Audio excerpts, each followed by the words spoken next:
Welcome guys to today's video. This is Anthony Spios, and I have a very special guest today. This is Moses Núñez, one of my best friends. We actually met at UCSB when we were both transfer students. We clicked right away, and he has a really interesting story that I want to share with you guys. A journey of personal development, being a missionary, and right now currently he's an aspiring Catholic life coach and counselor. And he's also one of the main reasons why I've pursued personal development and why I made this channel. So he's a very special friend. And Moses, so what brought you to personal development? Like, what got you into that? Yeah, first and foremost, thank you so much for having me on, Tony.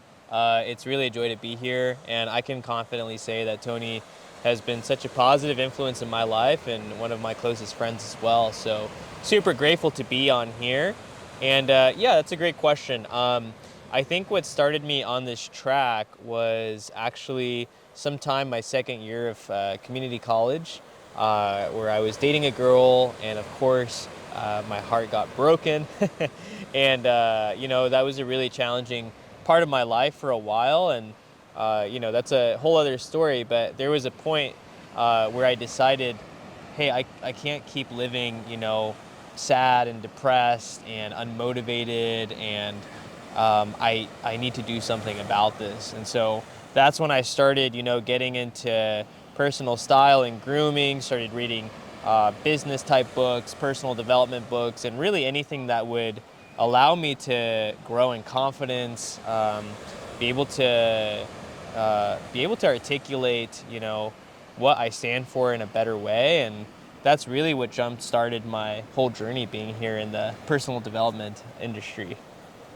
Oh yeah, I love hearing that, Moses. And yeah, like you're always, when I first met you, I remember seeing some really popular books in the personal development realm, like Think and Grow Rich, Awakening the Giant by Tony Robbins. So I knew right Yeah, away this guy was into these things, and yeah. it's always something I hold true to my heart, just always improving, and finding like-minded folks like Moses is always a great thing to have. So yeah, going along that journey, Moses, you mentioned that you almost didn't come to UCSB, which meant I almost didn't meet you.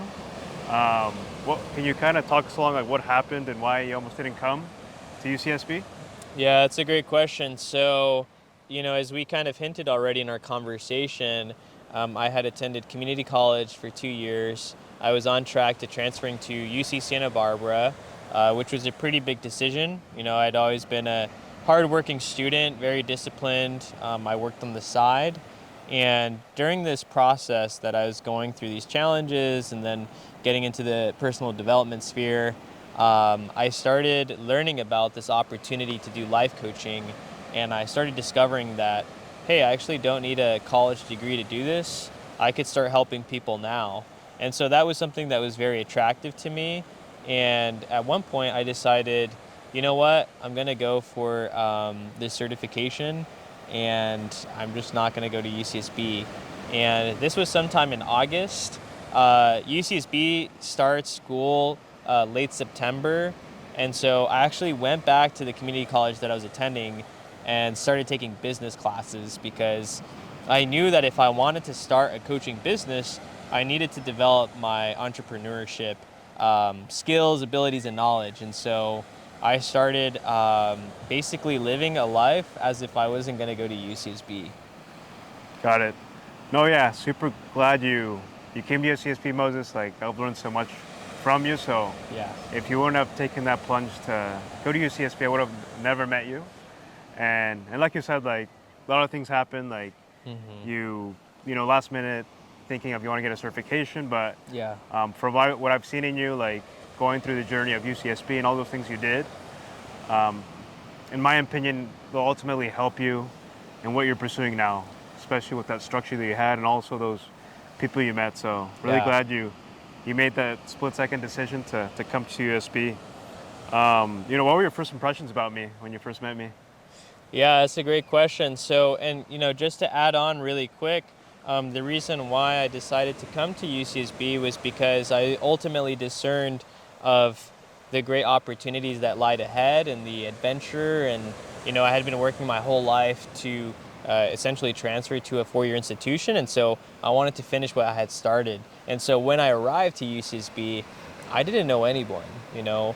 I had met Tony through this college application, and our other two roommates who were really, really awesome guys. Actually, it was three guys, right? Other three roommates. Yeah. Okay, never mind. Yeah. Three guys. So they were all super awesome. But my first impression of Tony was, okay, this is a well-kept, well-groomed, well-styled guy, very polite, very much a gentleman, someone who's very organized, neat, and someone who is very disciplined as well. And so that is, the qualities that I saw Tony right off the bat that I was really drawn to. And I think, we were able to start a beautiful friendship pretty immediately. Yeah.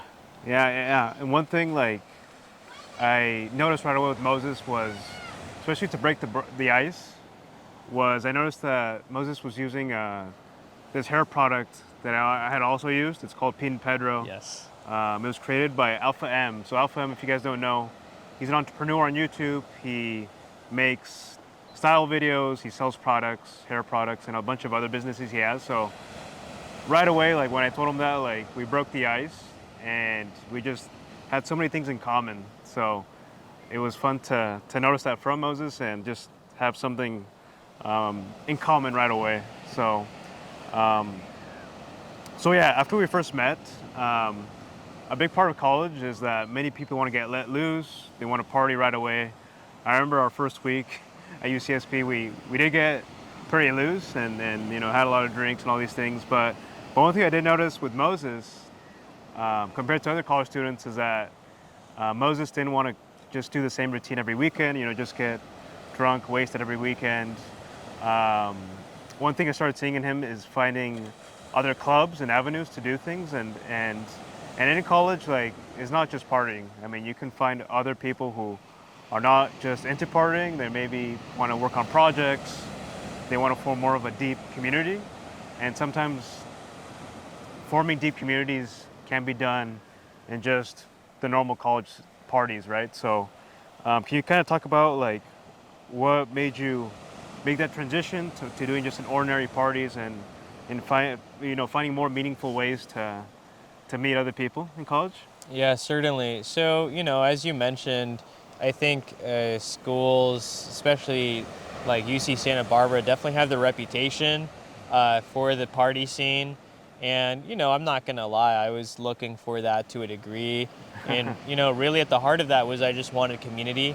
I wanted to be known and heard and loved and appreciated. And so, we did have, some of our weekends where we tested the waters and, went to different parties and, experienced that lifestyle. But, I knew that ultimately that wasn't fulfilling, and it was very short-term happiness. And, I underwent a lot of challenges in my life. I started to have relationship struggles, and my dad's health in particular was declining pretty rapidly. And I remember a particular experience where he had a pretty severe fall, and he went into a coma and was not expected to come back. And that was really painful. That was not at all what I expected. It was the summer just after I completed my junior year, and luckily my grandparents from El Salvador were visiting, and they're very devoted Catholics,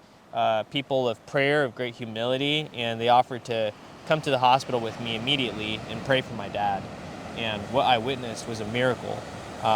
Within 5 minutes of praying, my grandpa prayed for my dad, and he came essentially back to life. He came out of that coma. And so that was very impactful for me.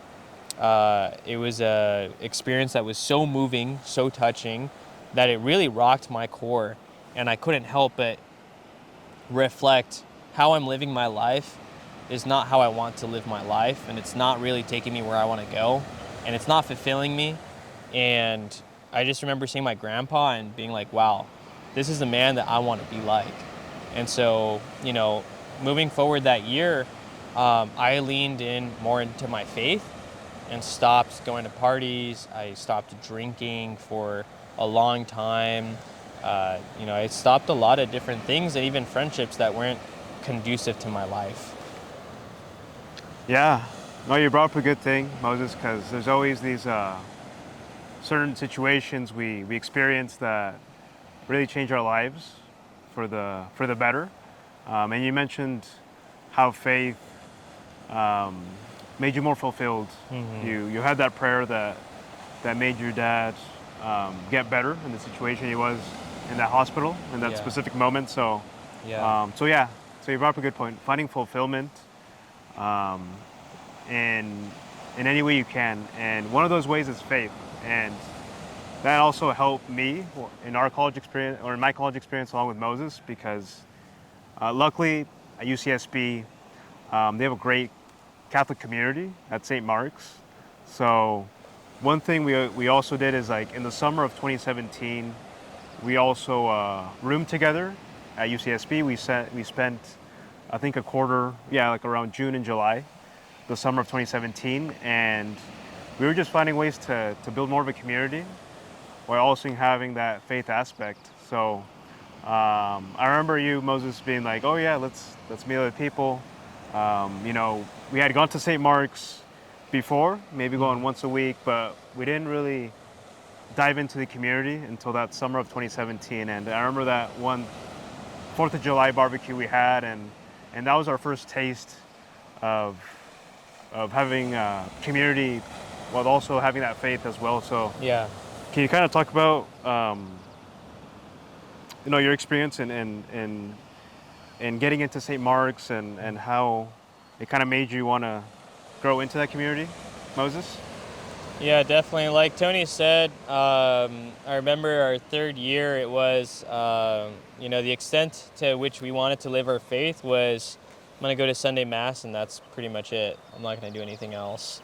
Yeah, And, once all of these changes began to happen in my life, I recognized, okay, I need to give more of an effort. And so, kind of the start of that was attending social events, and the barbecue was one of them. We attended a hike, and little by little, we started to get more involved in the community. And so that was really powerful. Then throughout my senior year, I started to get more and more involved, started to, visit the parish more, pray more, meet people, invite Tony to different events and stuff. And it really had a big impact on my life.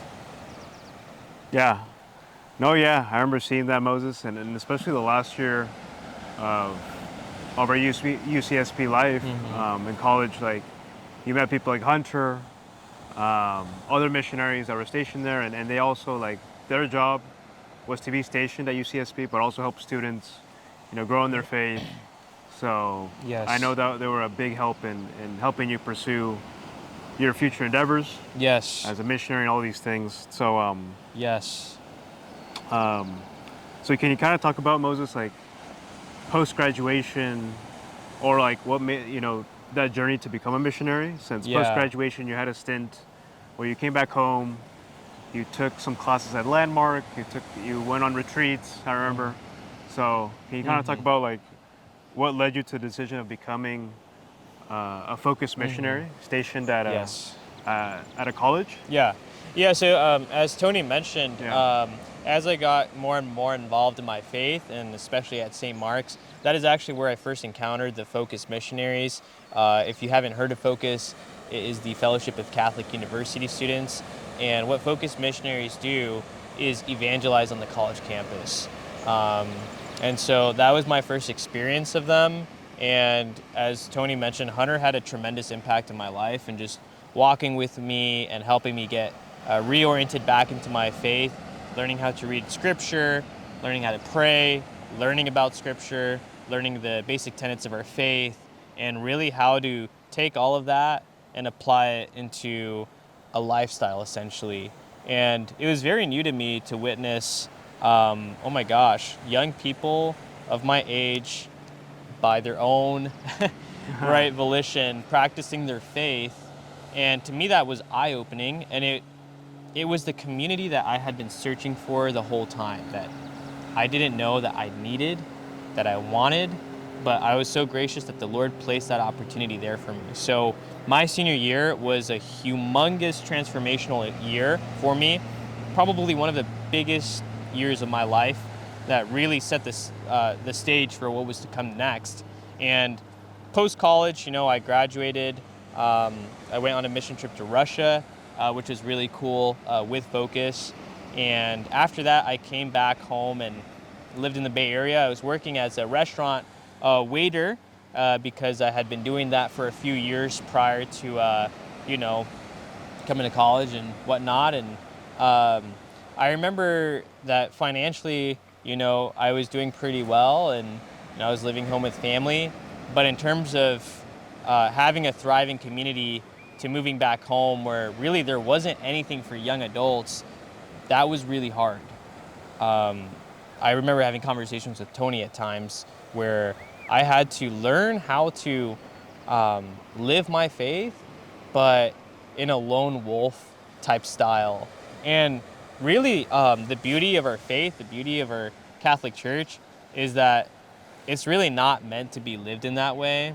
It's supposed to be a universal, a communal type of setting where people can run together towards heaven. But unfortunately, I wasn't quite experiencing that when I came back. And so, in my effort to continue to pursue my faith, I was still attending daily mass, reading scripture and praying daily, and trying to connect with friends wherever I could. But on one of those experiences during the fall, UC Santa Barbara was actually having a retreat. And this retreat actually happened to be one that had a significant impact on my life. I forgot to bring this up, but on that retreat called Search, that is where I found the St. Mark's community and formed an even deeper connection with it. And so I knew I wanted to be a part of that retreat and be a leader and serve and help other people have that experience. And so I went to Santa Barbara, I think it was in October, and I helped lead a small group. And it was so awesome and so great. And I was reminded of the community again. And when I got back from my trip after that experience, I was able to be so convicted of the power of community. I was so convicted of really being able to know that what the missionaries were doing was important, it was needed, and I wanted to be a part of that. And really, Tony, that's what led me to immediately applying to be a Focus missionary within a few weeks, flying out to interview in Denver. Yeah. And then being accepted and, oh my gosh, accepting a totally different lifestyle. Yeah. No, I'm glad you mentioned that, Moses. And like you mentioned, like you go through experiences in life. You had that retreat. I remember senior year, we had that retreat, and it also made a profound effect on me. And you were also talking with me during those times that you were thinking of pursuing Focus missionary work because for a second I thought you were going to go directly into it post-college. But you took your time, you discerned, like you mentioned, you spoke with other people, and you just wanted to make sure it was the right choice. Because it was a big commitment, and just like you experienced. So you become a Focus missionary, Moses, and you get stationed at UC Irvine, and you stay there for 3 years. Can you talk a little bit, Moses, about how that experience was at UC Irvine?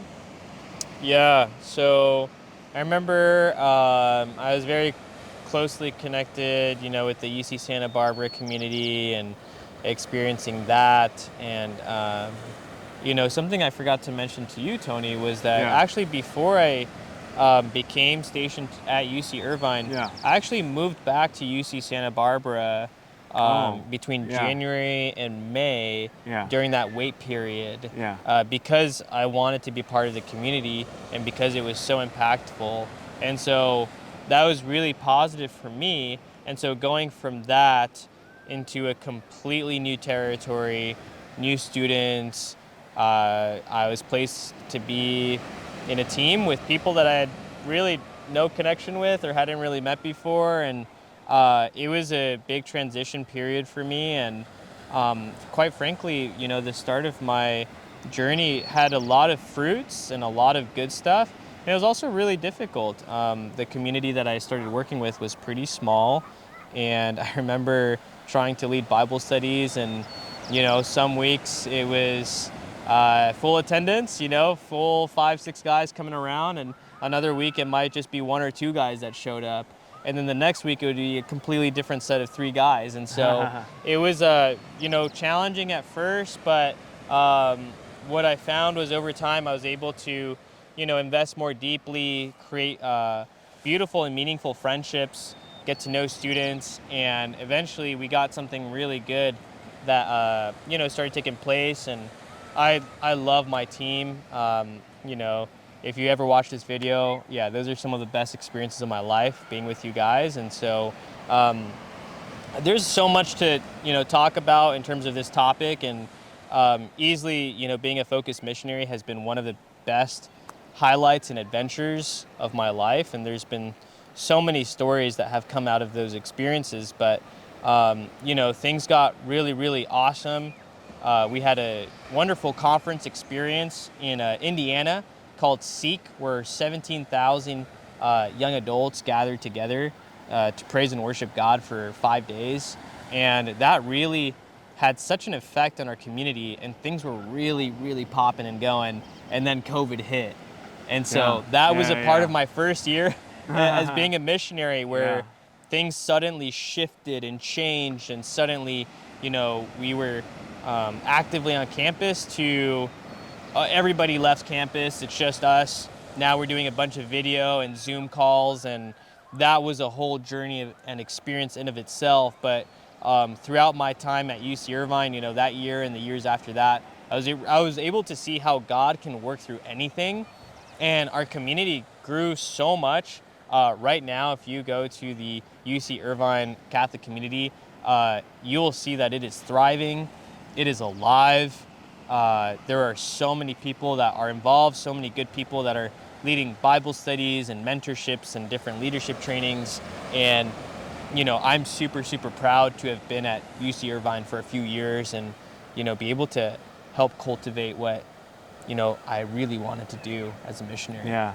No, that's awesome, Moses, because you really did leave your mark at UC Irvine. I actually had the opportunity to visit Moses because last year in the spring we actually traveled to Mexico, to Puerto Vallarta, and I got the chance to visit where Moses lived at UC Irvine in Orange County. I also met some of his community, like his housemates that he lived with, that were all involved in that Catholic community at UC Irvine. So yeah, you left your mark, Moses. In my opinion, like with what you did there, you left your mark, and it also helps other missionaries show them how to do things in terms of growing the community, especially when you first come in, like it might not be lively, but how you leave with it and how you can give it to other missionaries to take it, to build it from where you left off. So 100%. So that's and very powerful. And the students too, Tony, Yeah. that oh my gosh, we were able to raise so many student leaders. Yeah. Some of them have become full-time missionaries as well. Others have graduated and moved on to the workforce and are still serving their communities. And I have been blown away by what I've seen. It's been, oh my gosh, really, really amazing. Amazing, Moses. But yeah, Moses, that's very amazing. What you mentioned, you touched many students over at UC Irvine, and now they've become leaders, and now they're having that ripple effect. So they're also teaching other students, and that cycle repeats. So that's an amazing effect. And whenever you have that in a community, just like you said, Moses, that's when you know the community can thrive, not just when you're there, but when you leave. Yes. It keeps going and it keeps thriving for years to come. So once you finished your tenure at UC Irvine, Moses, you became a team director at UC Berkeley. So can you kind of talk about what led to that decision of becoming a team director and how that transition was from UC Irvine to UC Berkeley, Moses? Yeah, I'd love to. Being a team director is a very important role within Focus. You are responsible not just for your missionary duties, which are plenty, but you're also responsible for your team and your campus at large. And so something that led me to my discernment in becoming a team director was that, as I was praying and thinking about where I wanted my life to head and the challenges that I, wanted to face, it made sense that team director would be the next step in the process. And I knew that it would be something that would challenge me to my core and it would stretch and help me grow. And I think that's what life is really all about. I think, we are not meant to live for comforts. We are not meant to be stuck in a comfortable way of living, but really, we are called to embrace the cross, to embrace the challenge, to own it, to carry it, to embrace it, and to ultimately die on it. And that's not really a message that you're going to hear in today's culture. Today's culture talks about wanting to really satisfy the self, doing things for yourself, thinking about yourself, and the Christian message is quite the opposite. It's how can I die for myself for the sake of loving other people? So what I discerned was the team director position makes the most sense in terms of that direction of my life. And so, that is exactly what I experienced when I transferred to UC Berkeley. It was a really difficult transition for me. I had developed so many strong friendships and community at Irvine. I quite frankly did not want to go. And I left a lot behind that I really loved and went into a completely new environment, had new students. So I had to start from the ground up, basically, in terms of building relationships, gaining trust, trying to help people. I had a new team. I remember a new environment and, apartment, which was very small compared to my, much more spacious home and the beautiful Irvine, right? And so it was completely different. And in that experience, I was really stretched really quickly. And I had to learn and grow and adapt to a new world, a new lifestyle, a new parish, a new role as well. I had never done the team director role, and being a leader comes with a lot of different hats. And so, being there, I was able to successfully over time transition and adapt and maneuver and learn. And I was so gracious to have a good team that was patient with me and patient as I learned how to do the role effectively. And yeah, over time, Berkeley felt more and more like home for me. And I still have amazing friendships that I formed from Berkeley. But that's a little bit about my experience in a nutshell. Yeah. Yeah. Amazing, Moses. I remember once you moved to UC Berkeley, I'm living in San Francisco, so, I figured, I'll be able to see Moses pretty frequently. He's so close. And just like you said, Moses, you were thrown into the fire. You had to adapt, learn so many things right away. Because in any type of leadership position, like a director or anything, I mean, it's a lot of things you have to learn. If you're not used to it, you mentioned you're stretched thin. You have to learn so many things. I've yet to have a leadership role in my career, so I don't have that same experience you've had, but I'm glad you had that, Moses, and it brought you a lot of lessons learned when it comes to what happens when you leave a certain position where you're comfortable. You have built something, but then you're starting from scratch again, and some things can be out of your control, and it might not be the same experience, but at the same time you learn a lot of new things. So that's amazing, Moses. And luckily, I eventually did get the chance to see where Moses was living. And I remember back in February, I visited him, we went to Mass. And I did meet some of his community as well as your roommate. Yeah. Who was also somebody who you mentored at UC Irvine. So Yes. I think it was also beautiful for Moses to have somebody who was also chosen to be with Moses, who Moses had mentored, shown the ropes, and who became a missionary along with Moses at UC Berkeley. So it was kind of fate that brought them together at UC Berkeley, right? So so moving on from that, Moses, what are your current goals now that you have left focused missionary work? Right now, you're in North Bay. What are your goals now? Yeah, so yeah, and thanks for sharing all of that, Tony. I Yeah, think, yeah, yeah, that's all very well said and yeah. very true. So right now, I'm currently working on becoming a Catholic mindset coach, and I'm specifically working through this program called Metanoia. And if you haven't heard of Metanoia, please check them out.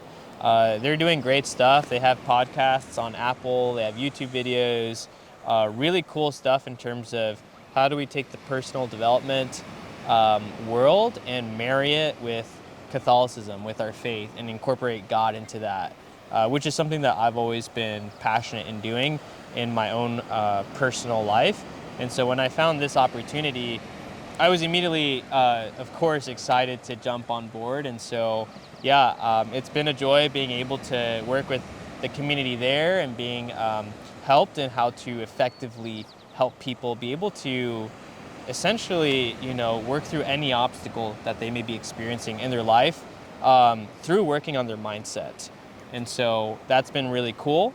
And, after that, I'd love to continue my education and, pursue a master's degree in counseling where I can help them people perhaps heal from deeper psychological disturbances and things that are preventing them from, living a happy life. And so, my experiences being as a missionary, now my interests, pursuing higher education, coaching, really culminates into this desire to help people essentially, live as happily as they can, to be the saints that they're meant to be, and to experience the confidence that comes from overcoming the challenges that, can be pretty heavy. So that's kind of what I'm focusing on next.